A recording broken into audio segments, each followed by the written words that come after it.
combate à pedofilia vai ser reforçado e Comissão de Mudanças Climáticas discute impacto do fim do Plano Norte-Americano de Energia Limpa.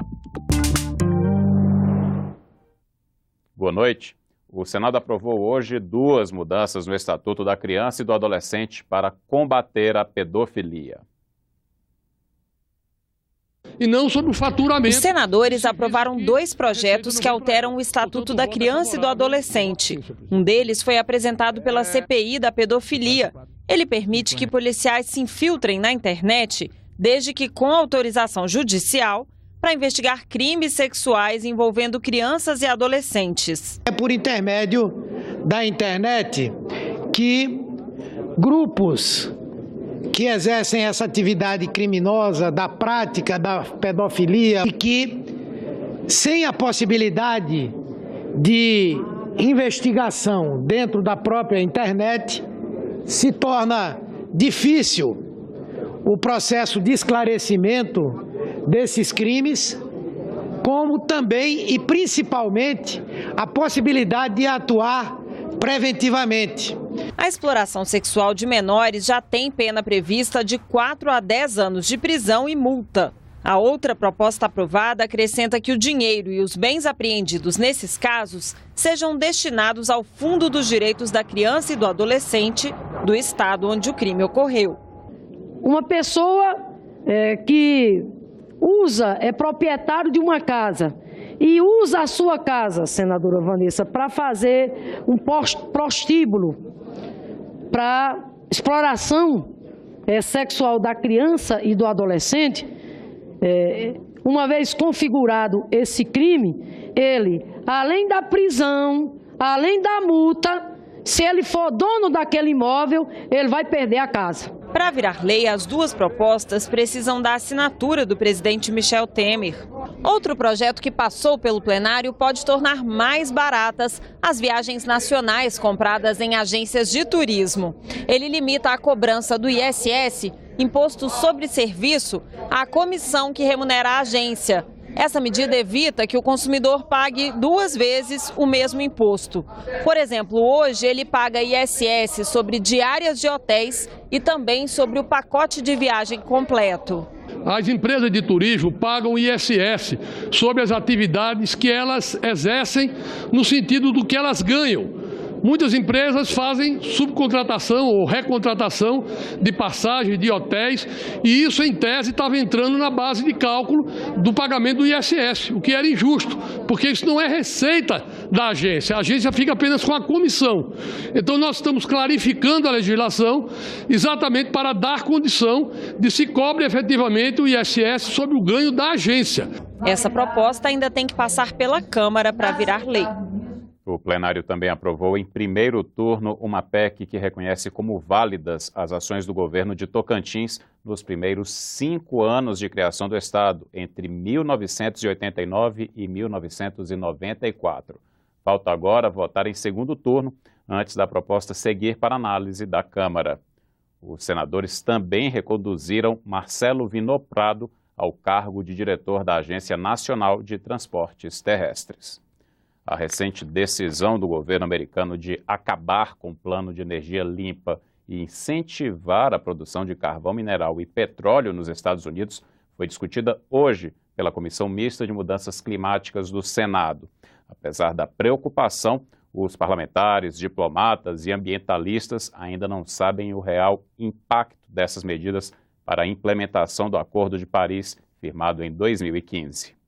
Ele falou claramente... A secretária executiva da Convenção Quadro das Nações Unidas, a mexicana Patrícia Espinosa, disse respeitar a autonomia norte-americana para tomar estas decisões de caráter interno.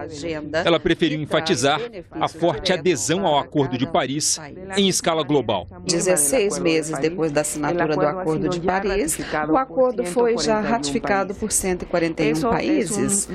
Isto é um número sem precedentes para um período tão curto, especialmente considerando um acordo tão complexo como o Acordo de Paris.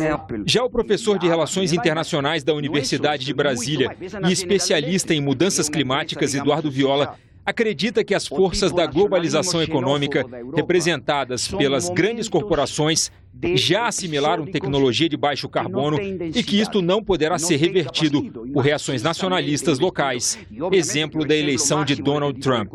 Componente decisivo da fronteira da globalização hoje é a tecnologia de baixo carbono.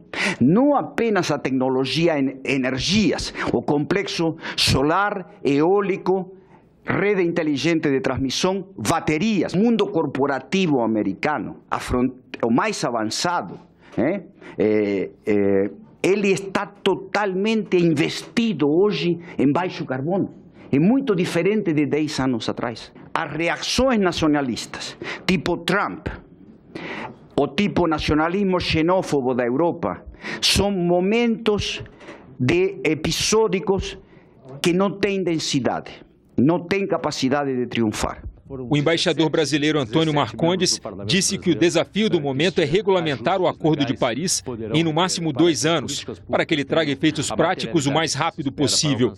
Além da posição norte-americana, Marcondes apontou outra dúvida que vem da Europa. Qual será a questão digamos, a saída do Reino Unido? Qual será a divisão do bolo, da torta de emissões europeias com a saída de um ator importante como o Reino Unido da União Europeia? O senador Jorge Viana, presidente da Comissão Mista de Mudanças Climáticas, afirmou que o Brasil deve encarar o Acordo de Paris não como uma obrigação a ser cumprida, e sim como uma oportunidade. Imagine se nós estabelecermos uma meta, que ainda ficou um pouco fora, transporte, que está ali também, mas uma meta nos grandes centros, nós mudarmos a matriz, a fonte de energia passar a ser energia elétrica, que a nossa matriz é renovável. A comissão diretora do Senado aprovou hoje a criação da Comenda Zilda Arnes para agraciar pessoas ou instituições que desenvolvam no Brasil ações e atividades destinadas à proteção da criança e do adolescente. Zilda Arnes Neumann era médica pediatra e sanitarista. Ela ajudou a criar a Pastoral da Criança, a pedido da CNBB.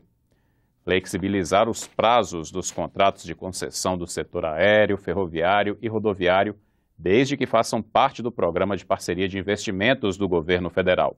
É o que determina a medida provisória 752.